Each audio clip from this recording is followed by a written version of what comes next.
it's going to be, how far forward we're going to be, and how much clearance we're going to give this handle.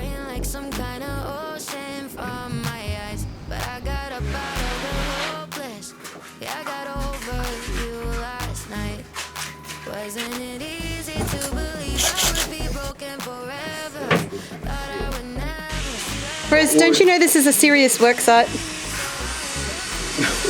Don't shit, does she? Have you ever seen? She doesn't care, does she? No, you continue with your angle grinding with the world's biggest grinder, cutter, and she's just gonna have a nap.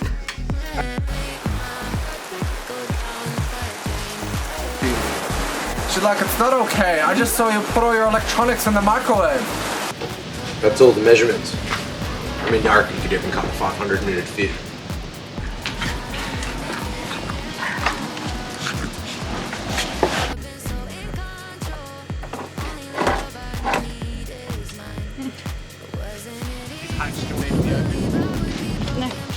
I think that wasn't true if there's that old man.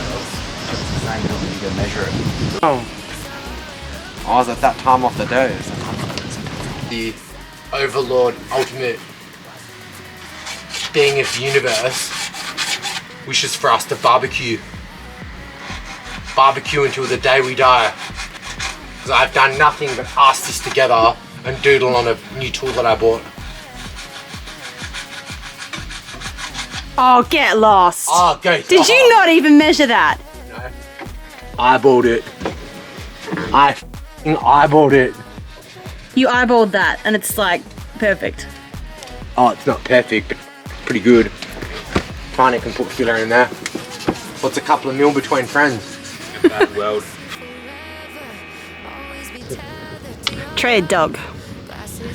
Ah, you buttermuck. So cute. So bad for getting work done. Which is.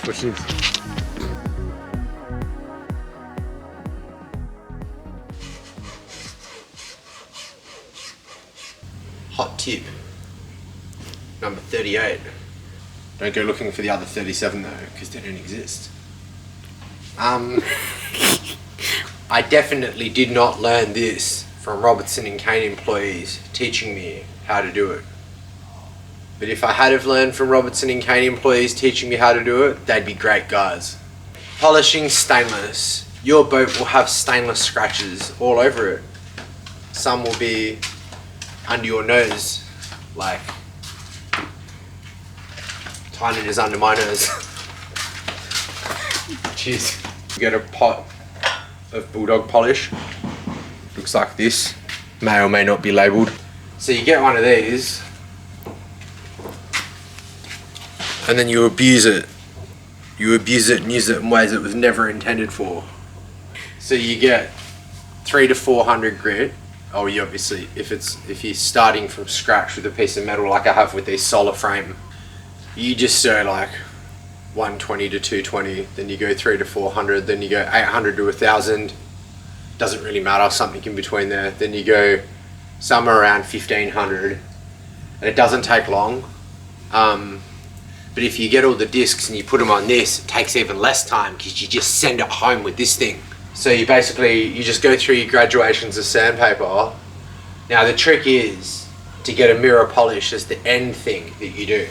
So you buy one of these 3M pads, which is 3000 grit, and you never get water on it or it comes apart.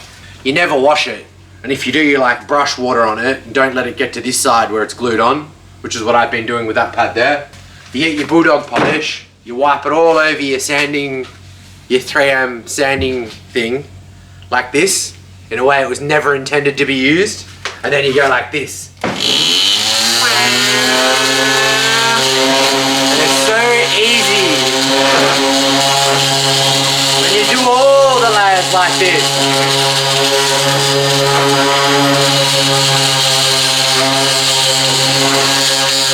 And it's even got a button. It's even got a button you can hold in. So you only need to use 2 fingers to maximize the laziness. Alright, oh, that big reveal. It's not finished. Good girl. It's reflecting the hull, right? Look at that, look. No, but in all seriousness, there's some really cool guys that work for Robertson and Kane and other boat builders, to be honest. Phoenix, Sparcraft is another really cool company with really decent people working for it. I wish they'd done my mast.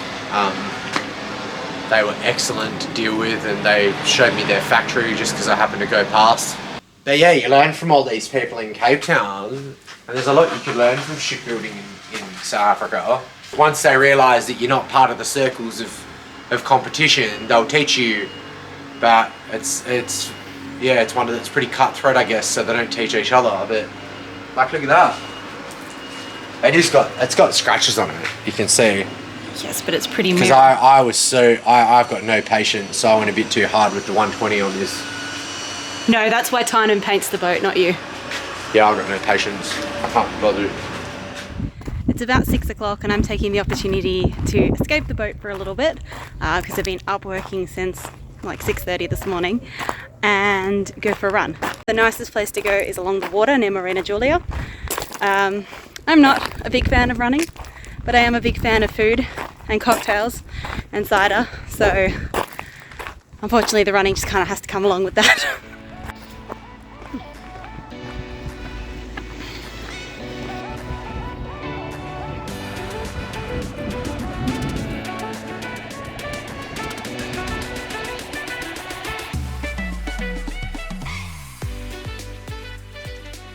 Down the end of the path that runs through Marina Julia, there's another path that runs through a nearby nature reserve, and you can't really hear the sounds of civilization here, just the trees. So it's a really nice break from the hardstand that's all tarmac and power tools all day. So we try to escape here when we can. We've seen a few animals here, some bright green lizards and a deer. The deer probably would have been more impressive, but we actually have a random stray deer that lives in the marina, which Rose keeps trying to make friends with. Unsuccessfully so far. So yeah, it's a good spot to take her as well around here and just get away from everything.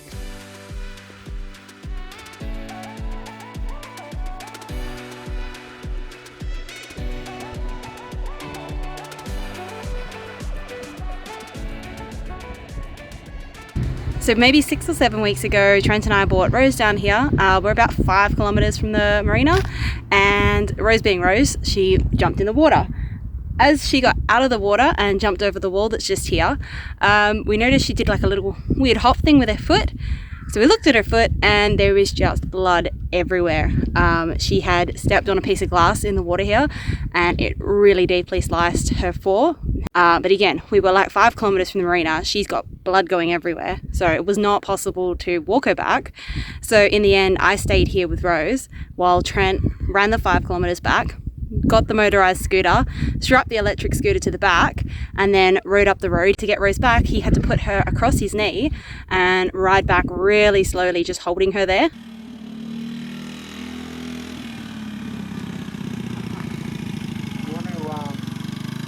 And then she had to wear a boot for about 4 or 5 weeks, which she was not a fan of either. No licking. Oh, it's sore.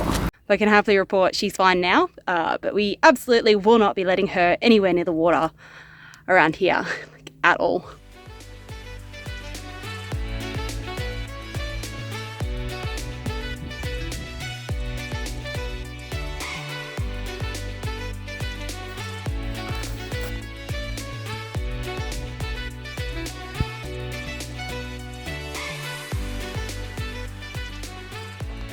Yes, Rosie, I came back.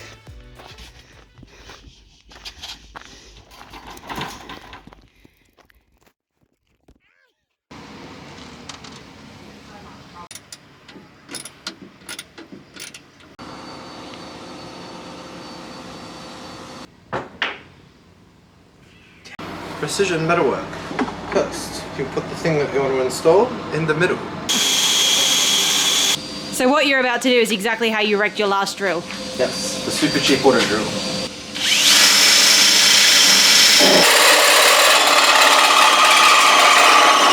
Now that went remarkably well. Much better than I thought it would.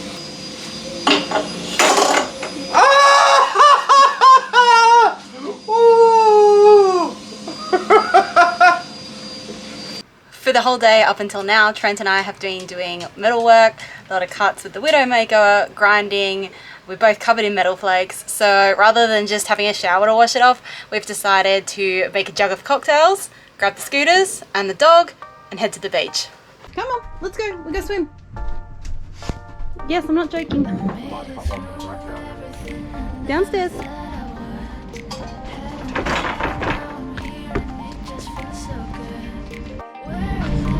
Right. Yes. Good girl.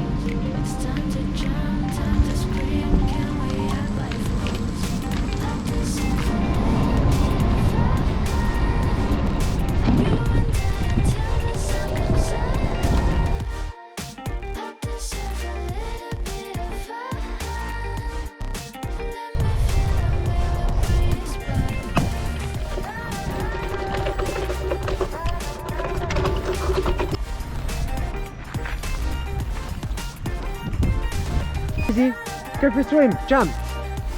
Rose. Jump. Big girl. Oh my god, big girl. Me. Yeah. Oh wow, look. Oh, Rose, the top still doesn't float. She's so cute.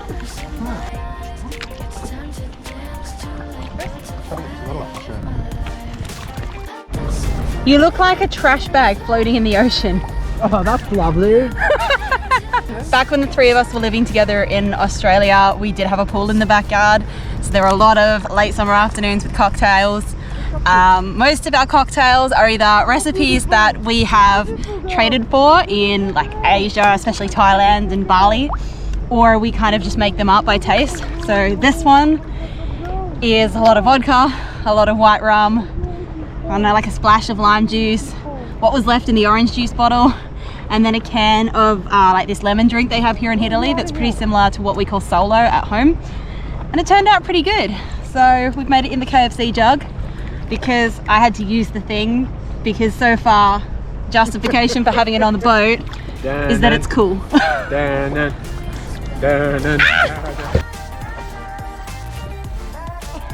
see if I can hear the joke. The stereotypical thing is to have like a parrot on your shoulder, and instead Yeah, the dog on your shoulder. I just get a 25 kilo dog on my shoulder. You're so cute. Bye bye. Sing. No, she's out. Oh my god. Oh my god. Oh, she not happy. Now you're on your own. Oh, she not happy. Now you're on your own. She not happy. This is hilarious. Right now there are more yachts in the Bay of Trieste than I've seen like the whole time we've been here, and I'm guessing that's because, as we found out, there's a period at the end of August where Italy basically shuts down. Most people go on holidays, and this is obviously a really popular spot because there is just, like, it's a Thursday and there is just yachts everywhere.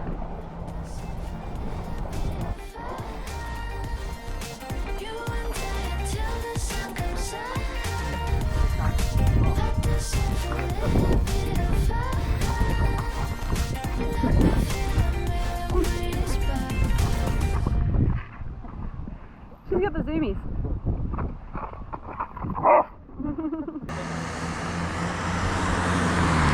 Here we go.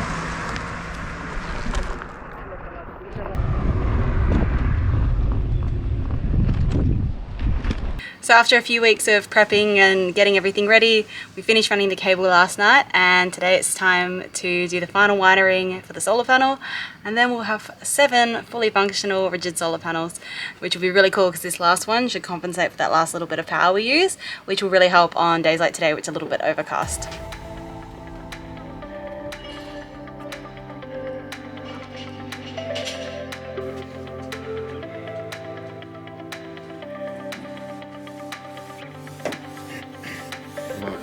I didn't know an electrician could do work with just one of them and no coffee inside. I had a coffee already. Or something. But before it was linked up, it was 1062. It was 1062 watts going in. And now it's 1400 odd. So it's, let's just say 300 watts extra just from that panel. This will offset this our one panel is what the boat needed to just make it so we can make use it what so we you want. just use what you want and it renews it, and you don't have that average degradation of 4 to 5% over 2 weeks. I think it just tips it over the edge of what you need.